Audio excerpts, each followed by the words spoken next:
Hey traders and investors, it's Serge Berger here. It is the end of December or early January, depending on when you are watching this video, and certainly now time to look towards 2015, at least as far as what the different asset classes are doing, what the potential, what the likely outcome is for the next few months. I do think sort of a full year forecast is a little bit, or more than a little bit silly, to be honest with you. But I think if we can look out sort of 3 to 6 months and see what the different asset classes are doing, starting with equities first, we should be able to stay on the right side of the trends and give us a much higher probability of making money in the new year. Stocks, of course, as measured by the S&P 500, had another stellar year. I think we need to look at the S&P 500 here in multiple time frames. So let us look at that. I'm just going to go with a very plain chart, plain white chart, I should say. And we can look at a weekly chart and just kind of look back, a whole bunch of years, so you kind of see what the perspective is here. And from a secular perspective, and I do still think we are in a secular bull market. I would think that we have more to go, another, potentially 5 to 10 years on the upside here. You can see we broke to new highs in early 2013, depending on how closely you measure that, and we finally, as a result, there broke out of this, basically 15 years sort of sideways range. So that's the big picture, and I would suspect that we continue to go higher here based on this big breakout. But I do think also it's quite likely that we at some point retrace some of this stuff before we go higher. And I suspect my base case will remain to be that we see this sort of move at some point in the first half of 2015. So that's as far as equities are concerned. More near term, if you look at the equity market, again looking at the S&P 500, you will see that we continue to march higher here. This is a trend that I suspect will probably end at some point in January. If you look at the Russell 2000, that continues to be the big surprise that I think a lot of folks just simply weren't positioned for. It's something I've been talking about for many weeks now, that we would see a relative and absolute breakout move in the Russell 2000. And of course, that's exactly what we're seeing here. We have broken two fresh all-time highs. From a relative perspective and in absolute terms, this is strength versus the S&P 500. And again, not something a lot of people in the professional circuit that I speak to have been expecting. There's also inverse head and shoulders patterns and cup and handle patterns and all those kind of things that the technicians look for that's confirming this. Of course, the question is, how much longer does this go until it breaks down?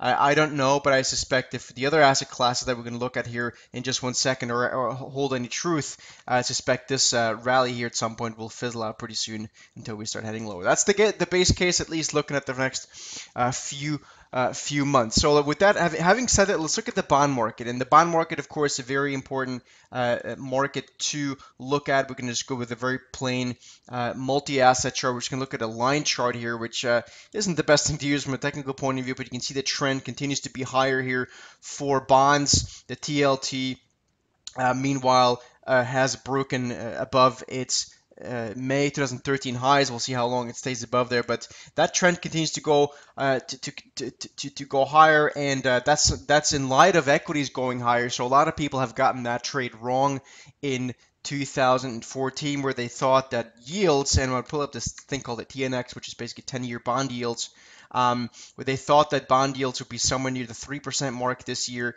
in 2014, but of course that didn't last.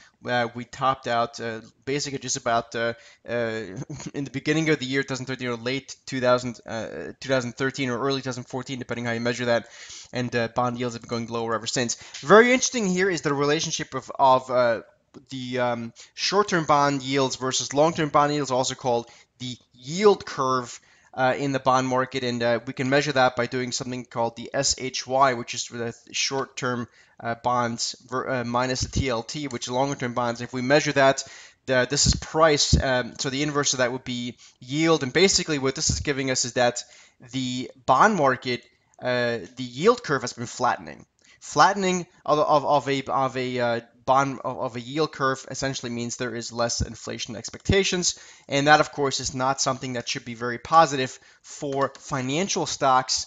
So that's certainly something I'm looking for as sort of the writing on the wall that at some point should weigh on stock markets. So you look at the XLF, you can look at the BKX, which is the banking index. This through a multi-year lens looks just fine, but I suspect sooner rather than later, this type of move in the flattening of the bond uh, yield curve will ultimately weigh on this chart of the banks. And of course, it doesn't weigh on it until price actually confirms it. That's always important to keep in mind.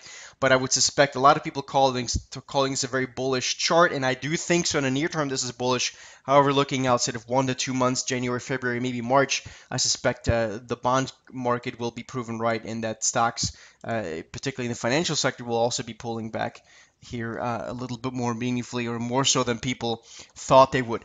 Another way to look at this is through a very simple ratio chart. We can look at, for example, utilities. Okay, and utilities, as defined by the XLU, have been rallying very, very strongly. They've been rallying very, very strongly. Some people look at it as a flight to safety. Otherwise, others look at utilities rising as something where bond yields are falling, so that the utilities yields look more attractive. So if you look at the XLU divided by the SPY, which is the S&P 500, and you can just make this a very plain multi-asset class chart, and you can see this relationship has given us a is at a technically very crucial spot now. So the XLU versus the SPY is showing us this sort of chart here basically has broken higher. So this entire sort of bottoming phase going all the way back to, I mean, I guess you can call this the bottom, so all the way back to the beginning of 2014 has now ultimately broken higher. And that through a multi-month lens is bullish, so you'd expect this relative strength in utilities to persist versus the S&P 500. Again, something that would speak for the broader stock market to start pulling back a little bit.